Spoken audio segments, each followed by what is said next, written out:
Bon voilà, tu vas voir que c'est toujours moi, hein, que c'est toujours les mêmes fringues, donc que j'ai toujours tourné la même journée. Est-ce que tu l'auras ce soir? Est-ce que tu l'auras demain? Suspense, suspense, parce qu'il faut encore que je fasse tout mon montage, etc. Donc on n'est pas sauvé, comme dirait l'autre. Donc si c'est ce soir, bah, je te dis pas coucou, ou je te dis re coucou. Et si c'est demain, bah coucou. Donc je te présente la réédition, ben, je vais y arriver, ça va bien se passer, de Chiara Valentin, Last Christmas, une novella de Noël, une petite romance. C'est l'émotion. Celles qui me connaissent très bien savent que je suis un peu le Grinch. Je lis pas de romance de Noël, je ne regarde pas de films de Noël, je suis un peu allergique à ça, hein. Je juge pas, hein, ceux qui aiment, je comprends. J'ai eu ma période aussi des films de Noël, etc. Mais plus trop maintenant, et les livres, pas du tout.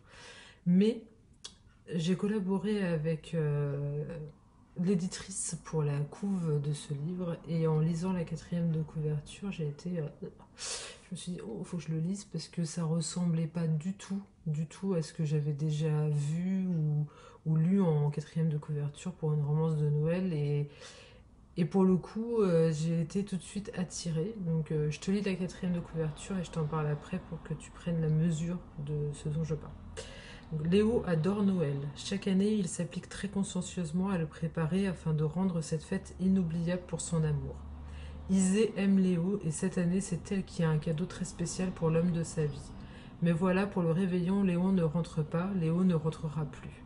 Cette nuit-là, le bonheur d'Isée tourne au cauchemar, tout s'écroule autour de la jeune femme, Noël ne veut plus rien dire, d'ailleurs rien ne veut plus rien dire. Jusqu'au jour où, au marché, elle bouscule le Père Noël par inadvertance. Donc, comment te dire?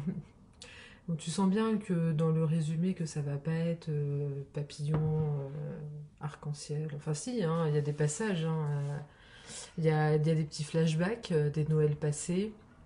Il y a le présent, il y a beaucoup d'émotions contraires. Moi, je me suis vue pleurer et sourire 30 secondes après. Comme c'est une nouvelle, ça va vite, mais c'est suffisant en fait. C'est juste parfait comme je vais pas y arriver à trouver le mot, comme support, j'aime pas, c'est parce que c'est pas ce mot-là, comme format, pardon. La novella, le format est parfait pour l'histoire que raconte l'auteur.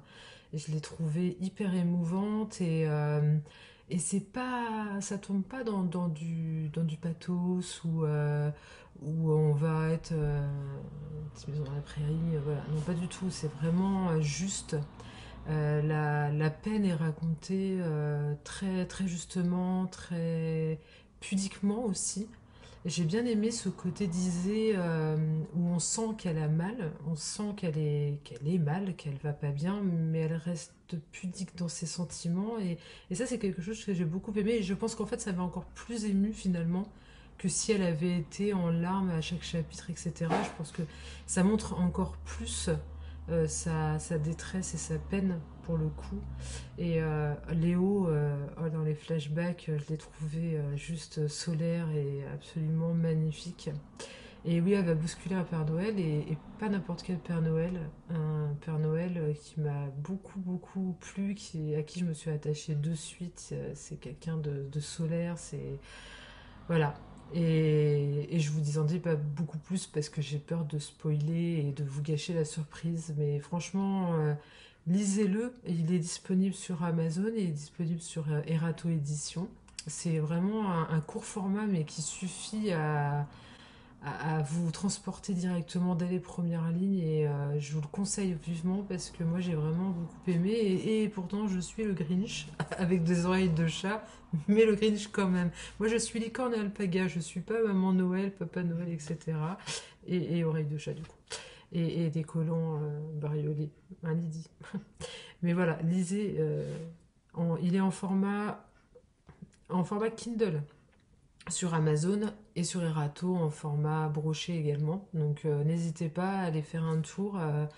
Il est vraiment, vraiment bien et hyper émouvant et j'ai beaucoup, beaucoup aimé. Donc, je vous invite à en découvrir la teneur parce que, ouais, c'est pas commun comme romance de Noël, mais c'est aussi ça que j'ai aimé. C'est ce côté plus doux, plus dans l'émotion, mais pas dans l'émotion féerique en fait. Vraiment, là, ça reste une émotion forte, une émotion dure.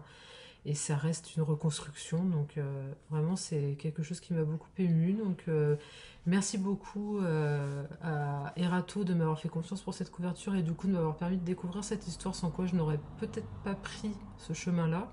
Et je suis contente de l'avoir fait et merci à l'auteur pour ses mots qui m'ont beaucoup touchée. Je vous fais plein de bisous, c'était une séquence émotion, voilà, j'arrive à être sage de temps en temps, ça dure pas longtemps donc il faut profiter. Plein de bisous et à une prochaine, ciao ciao.